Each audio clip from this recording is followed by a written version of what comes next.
Good morning, everyone. How are you guys? I just got up and I am on my way to the store to make an almond milk run. I'm out of almond milk and I need to make my morning shake. I babysat last night, a spur of the moment, so I didn't go to the store last night. So, you guys want to chat? I just want to share with you guys what I've been doing. And my windshield is dirty. I have been busy studying and working on myself, working on my own stuff. You know, the inner pain, inner turmoil, and I have to say that I think this inner pain is pretty much gone. I mean, I still have some moments where I'm just like, oh nah, but I think I'm managing my feelings and managing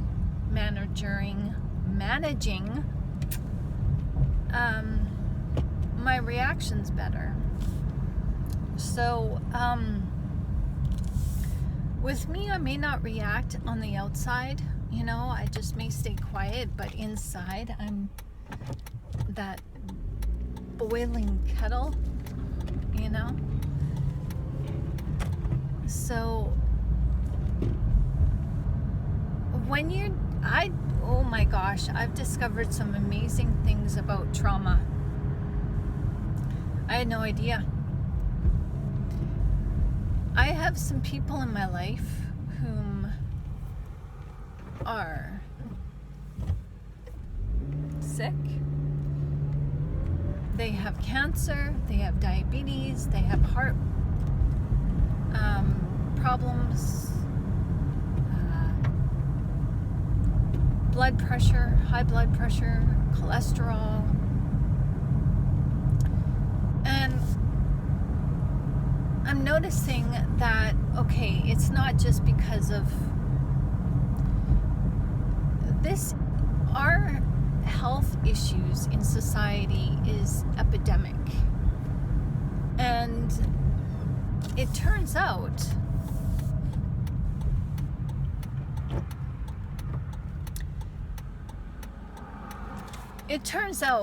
that our health issues can be traced back to childhood trauma. Yep. It is called ACE, Adverse Childhood Experiences. And what studies have shown, there was a study conducted in the early 2000s, I think it was, maybe even 1997, in California, where 17,000 cases just in California were documented to have childhood neglect, childhood abuse in the form of physical and verbal, emotional abuse, sexual abuse. The studies showcased that children who came from troubled homes or had some sort of childhood trauma did not do well in school, obviously. Their cognitive functions, their behavioral functions were just off the chart. And that abuse left them susceptible to other things, such as drug addiction, substance abuse, gambling, broken homes like divorces, but also they discovered ill health effects. Fibromyalgia has been linked to childhood trauma. So has cancer, so has diabetes, so has heart and stroke disease, so has headaches and migraines, eye problems, asthma, list goes on and on and on and on. So I'm writing right now.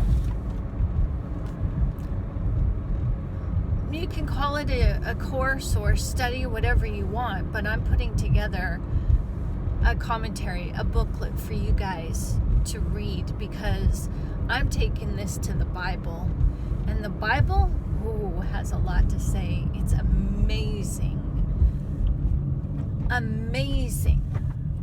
I did a 3-year study 10 years ago on suicide alone, because when I got into crisis outreach, my first clients, I was trained in sexual abuse, but my first clients were people who were wrestling and struggling with thoughts of suicide.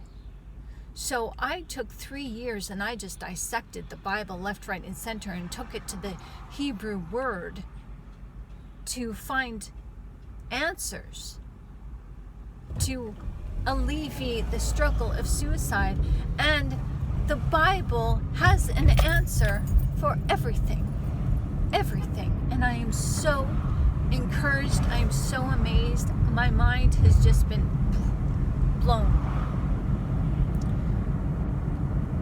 Because what I'm going to share with you guys in this commentary is the story of Jacob, the story of Job, and how we assume that there is only one word for sin in the Bible, right?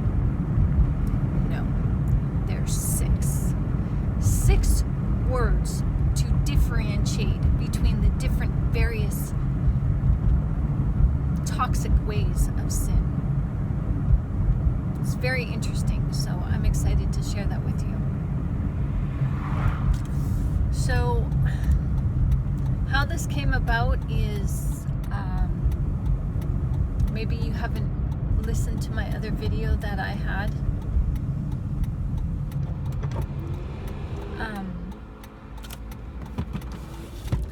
But how this came about was through bearing witness to a family's dysfunction. And I was called to become a witness in this family dysfunction, and what I witnessed traumatized me. And what I've been witnessing with the younger people in this family since then, I'm witnessing their trauma. And I'm witnessing their trauma from extended toxic behaviors from one or both parents. So that's what this,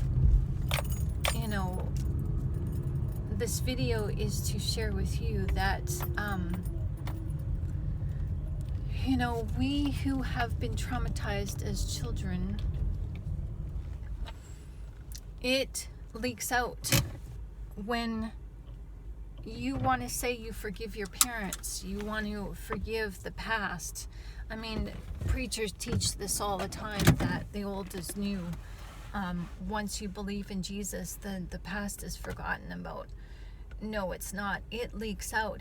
Even if you're not conscious of it, your subconscious is on a 24-hour loop feed. I'm making the sign of the infinity symbol here. The figure 8. Your subconscious makes decisions 800 times faster. So, meaning that if you have 8 choices before you and you choose, you go through each one consciously. Well, I don't want to make that decision. No, that looks good, but no. No, that looks good, but no. So you get down to the 8th decision and you finally choose the 8th decision. Your subconscious has already made the decision right split second, right from the get-go. So, and your subconscious stores hidden memories, hidden feelings. So you may be going about your day going, do, do, do, do, do, do, do, do. Everything's right as rain, everything's good, everything's sunshine and roses, and bam, you're slammed with something. Your subconscious reacts to that, and you are not aware of that. So you're thinking you are in real time responding with a feeling. Oh, that makes me feel scared, or that makes me feel angry, or that makes me feel sad.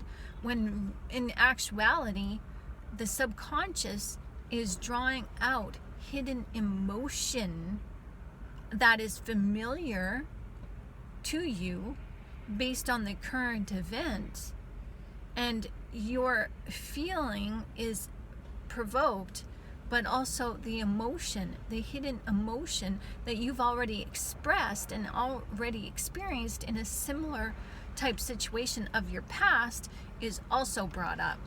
So meaning that where you should just have a mild reaction of sadness, anger, anxiety, oh, I don't like the way that they talk to me, maybe I should have a talk with them.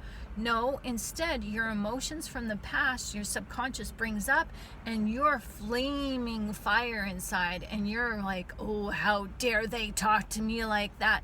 You're indignant, and you're thinking it's just real time, but no. Your feelings are inflamed because of the past that you can't recall. Now, something also happens.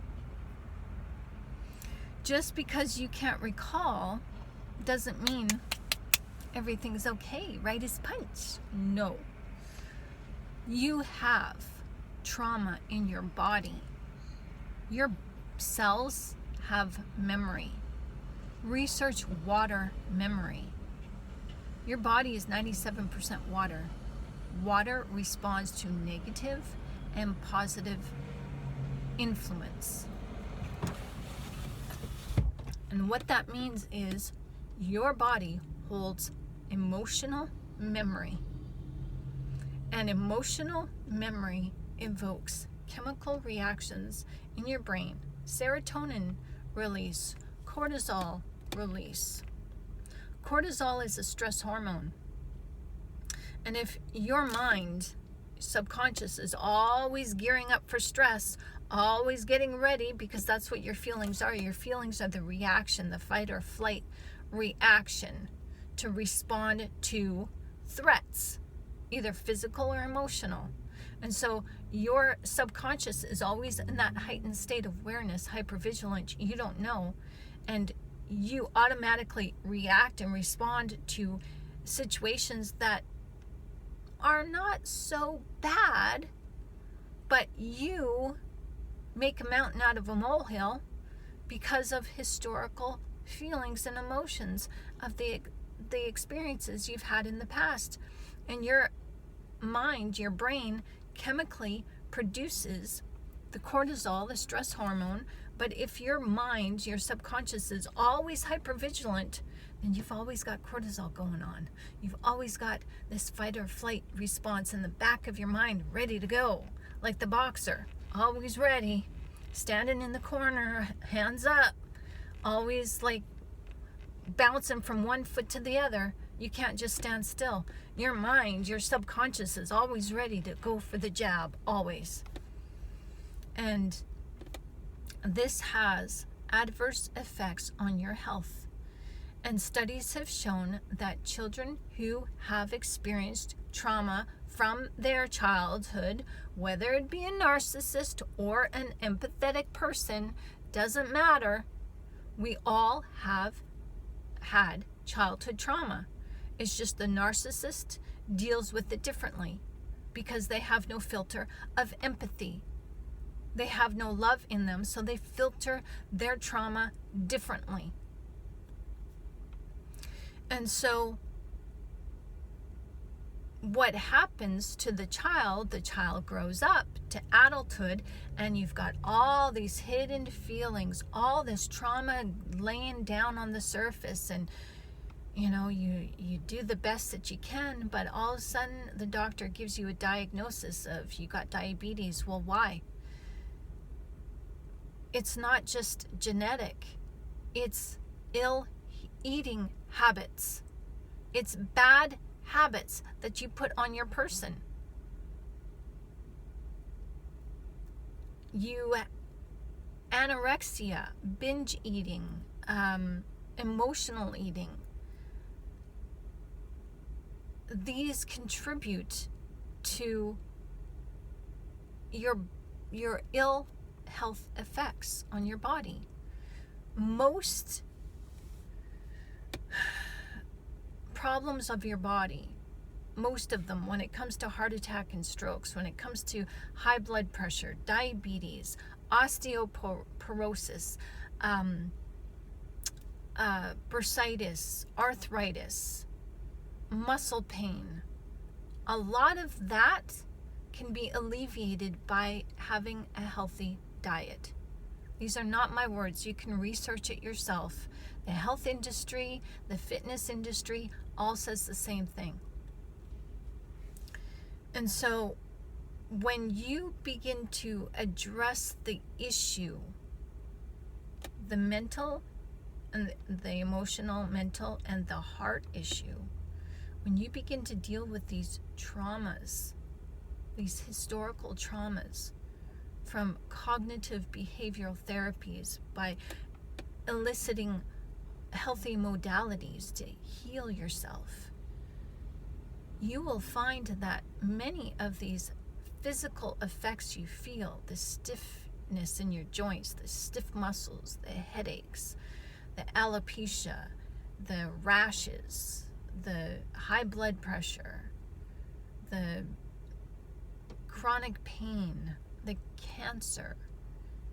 When you start dealing with your trauma, you will find that your body begins to heal.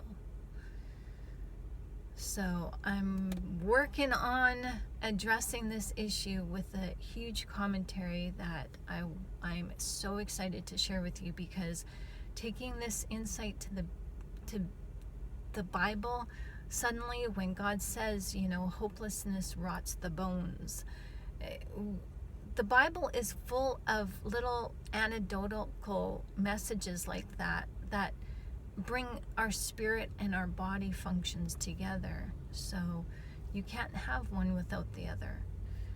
So it's time to start treating our lives delicately and treating us with the respect that we all deserve. We deserve self-respect, and it's time to take that back, and I'm going to help you do that. Yeah. All right. So go make this day great. I love you all. Bye-bye.